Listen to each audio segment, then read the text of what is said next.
सोचता हूँ कि मतलब क्या चीज किया जाए कि समझ नहीं आता हूँ मतलब कैसे इनको कोई okay I just get it to for the session I hope your life मधुर okay perfect so hello everyone and welcome back to our channel and we are back to this another episode of Weekend with Us series and this time we will be exploring the every aspect and the only strategy that you need to master lead code that it will get you prepared for the interview taken. And guess what? This time we are having a speaker from Google, जो कि हर एक student की dream company होती है. So here is our speaker Ashwin Bansal, who is software engineer at Google. So before proceeding that, Ashwin, would you like to tell a little bit more about yourself to our audience? Yes, sir. Hey, hi everyone. So, I'm Aswin Bansal. I have been working at Google for the past 3 years. I joined Google directly after completing my graduation from IIT Guwahati, and before that, I have done two internships. One was at Samsung Research Bangalore, and one was at Center for Railway Information System. It's like the IT department of Indian Railways. It's quite impressive. So, as far as I'm concerned, from my personal level, like, how was your experience at Google? Like, what was that feeling that time? And when you entered into Google, like, what was the first task or what was the roles assigned to you when you were placed at Google? Yeah, so at Google for new college graduates, the team is decided by the hiring managers themselves. New college graduate doesn't have a say in that. I joined a team called as Nest Eng Prod, which stands for Okay. Engineering Productivity. The main task of the team was to build tools to be used by engineers working on Nest products. So I actually worked on simulators for Nest devices and Okay. also on building some test infrastructure for automating testing using those simulators. After that, I have been part of Google Groups, a platform team which manages the entire backend of the Google Groups and also has a product called as Dynamic Groups. And Okay. Google allows you something called 20% project, which basically means you can uh, use your 20% of your time to not work on your primary team task. You could work on some your personal project that would be beneficial to Google, or work with some other team that you are more interested in. So I Okay. am actually doing a 20% project with the team of search infra. So like when you search like a cheeseburger near me query, it serves with the restaurant serving cheeseburger. So this flow is actually supported by this team. Okay. Sounds good. Okay, so let's start with, as we discussed in the portfolio, like we will be discussing about the lead code, like how to actually start lead code. So, Ashwin, being as a beginner, lead code contains a vast of problems. It contains a number of problems over there. So, being as a beginner, it creates a lot of confusion.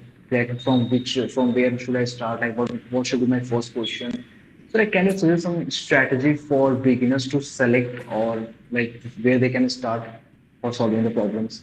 Yes, like I said, LeetCode has a lot of problems. So for Yeah. beginners, I actually suggest not to jump directly into LeetCode, to actually go to web or to go to HackerRank or InterviewBit. InterviewBit has some selected questions out of LeetCode, and it has a very good distribution. It will tell you, okay, this is the question for array, this is the question for DP, and the hardness level of question increases as you progress. So I believe for beginners, you should actually start on interview bit, do questions topic wise so that you are also able to cover all the topics that there are.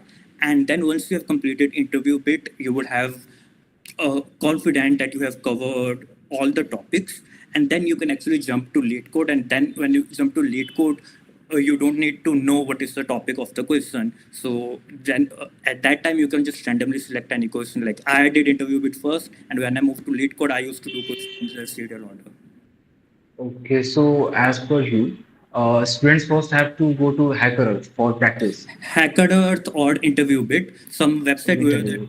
smaller set of questions, and also the uh, toughness of question is going to increase as you progress. On lead code, you will have to yourself judge that, okay, this is easy, medium, hard, but website like Yeah. Hacker interview bit have actually framed the questions in that way. So it's good to complete first interview bit and then move to lead Okay. code.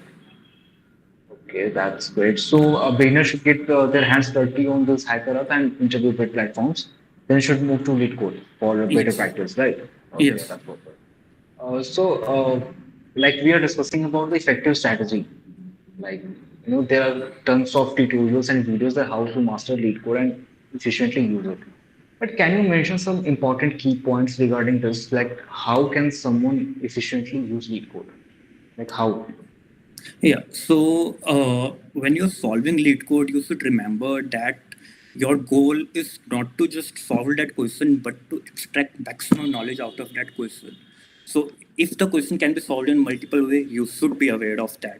You just don't want that, okay, I know this solution is solved by this method, but later it might happen that some other method is being used in some other question that you come across. So it's important that you know all the multiple methods that can be solved. You and a lead code will give you that also give you a parameter that okay your question the solution is better in regards of time complexity and memory management. It will give a percentile score. So if your percentile score is very bad, so you should also look into how other people were able to optimize their code better. So for this, I believe you should I definitely look at the discussion page of each problem, whether you are able to solve it or not, so that you will able to see the alternate ways of solving that problem. And other thing is you will be able to see other solutions. So you will be able to see how you can optimize your code further. What are it might happen that you are writing a large function, but there is a STL library to do that, and you were not aware of that. So it will be helpful. And also, if you are unable to solve a question, or if you went through approach and it didn't work, it's important to know why it didn't work. Because next Okay. time when you come across a question, you don't want to waste time trying 10 different approaches and then coming on the correct approach. So if you try something and it doesn't work, analyze what was the main reason, what was given in that question that this approach doesn't work here, so that next time you don't waste your time applying incorrect approach. Okay, that's perfect. So having knowledge of multiple methods of a single question is always helpful, right? Yes. And many students miss that part, upskilling, sorry, upsolving, when they fail to attempt or when they fail to solve a particular question in coding contest. So they mostly skip that question or either they just directly miss that part. Like how, like, is there importance of upsolving? Like go to the tutorial and give the solution, then after back to the problem and start attempting? Like how do you think of this? Yeah, I believe that okay, you should obviously if it's a coding test, you'll have to give up at some time because you cannot keep on wasting time at one problem. But if you are practicing, so as long as you are getting thoughts of different approaches, as long as you are getting thoughts, you should keep on trying that. And if you reach a stage where you are completely blank, no new approaches coming in your mind, then I would suggest take a break. Maybe take some break or maybe try some other question and then come back to this question. Sometimes when there is this change of your thinking, you divert your mind to something else and then come back to the problem. Sometimes it helps you are able to notice something that you were earlier missing. And even if that happens, and even if when you come back you are unable to solve it, then it's obviously fine. Go and look at the solution. But even in the when you Okay. look at the solution, don't just look at the approach, look at the thought process. So, Okay. like again, in lead code discussion page, people have very beautifully described okay, what was the line present in the question that gave them a hint that okay, this question can be solved via this method. So look at the thought process. You don't want to know the solution, you want to know the thought process. Okay, that's great. Ashwin, in data structure on LeetCode, a particular topic contains a number of questions. For example, let's suppose 40 plus question, every data structure has minimum this number of questions.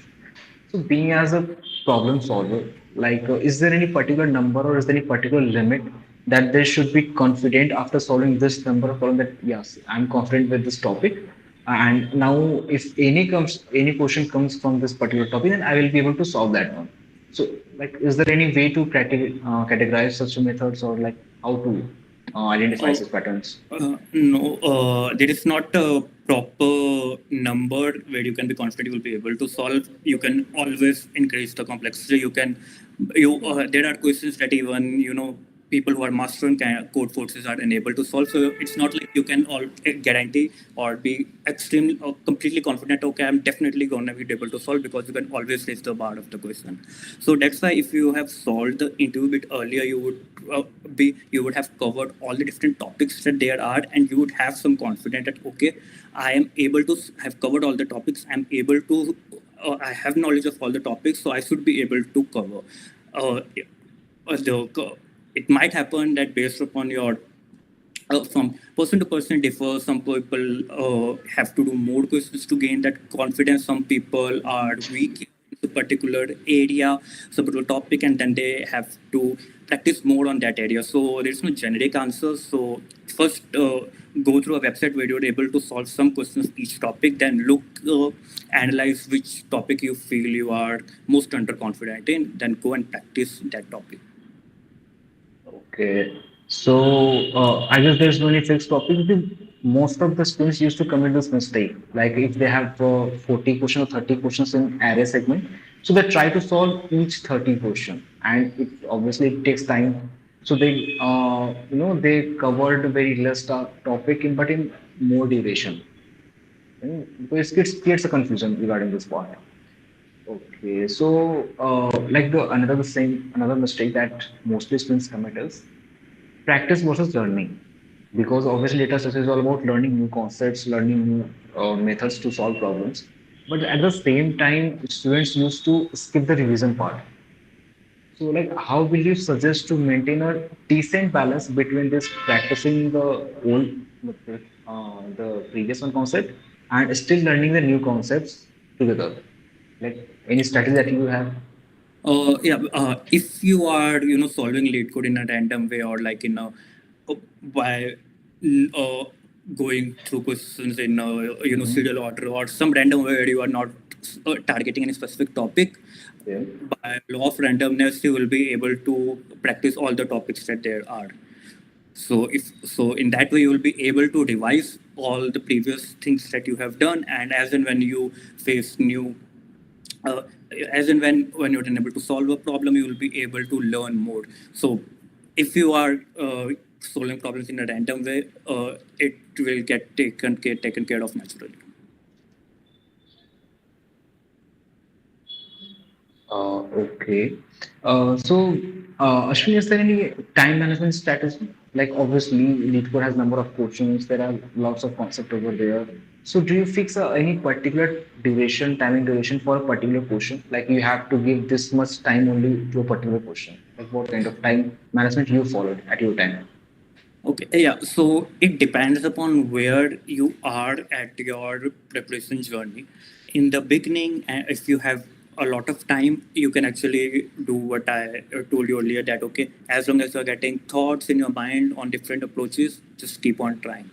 But if you are closer to your interview, then you want to practice in a timed manner. So you will have to timed it in the way for the companies that you are targeting. Like for Google, you will be expected to solve two questions in 45 minutes. If one would be easy question and one would be harder, we prefer that you should be able to solve the easy question in 15 minutes and give 30 minutes for the harder question. So when you are closer to your interview, you should time that. Okay, if you are targeting Google, then for a good question, you should be able to complete the code in 30 minutes.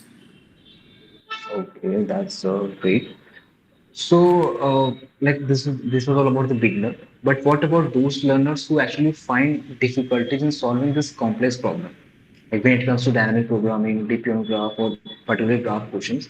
So, like, how to tackle such difficult coding problem? Like, is there any method or strategy that you follow during your assessment journey? Yeah, so what I feel that many people do is, I said, talked about this earlier also, that they look at the solution and just try to understand, okay, this solution, this solves that problem. But you want to focus more on the thought process. You want to Okay. understand that, okay, what was in the question which first identified that this is a TP problem, and what were the conditions due to which the a person who solved the problem was able to create that TP's recurring formula. So focus on the thought process. Look. Go if it's there are like many people have described their solutions so it's you can look at any number of solutions till you are able to understand the thought process. So focus on the thought process. Okay, that's great. Ashwin, there is a one question from user. He's asking, Sir, I'm not able to build the logic while approaching problems. What will be your answer on this? He's not able to approach problem basically. Okay. Yeah, the answer would be the same. What I have mentioned that look at the solution, look at the thought process. I know I'm repeating myself many times here, but that is actually the very important and main crux of understanding the solution and Okay. actually being able to apply it in the future, that you understand the thought process. So when you're not able to build the logic, look at the thought process. Maybe analyze if you are unable to solve a particular kinds of problems, and then focus more on that topic. uh, Look where you are, analyze where you're lacking, analyze if there is a pattern to the problem you are unable to solve, and then focus on problems with such pattern. Okay. Okay. Uh, Ashwin, like as you know, the LeetCode conducts many coding contests. So how to improve ourselves as a programmer while attempting those coding contests? Like because many times we used to fail or we used to didn't pass that test cases or major cases. So obviously it's a kind of demotivating for a particular student. So how to improve in such coding contests? Yeah, so the simple answer is practice. So many times your solution fails is because you have missed a test case.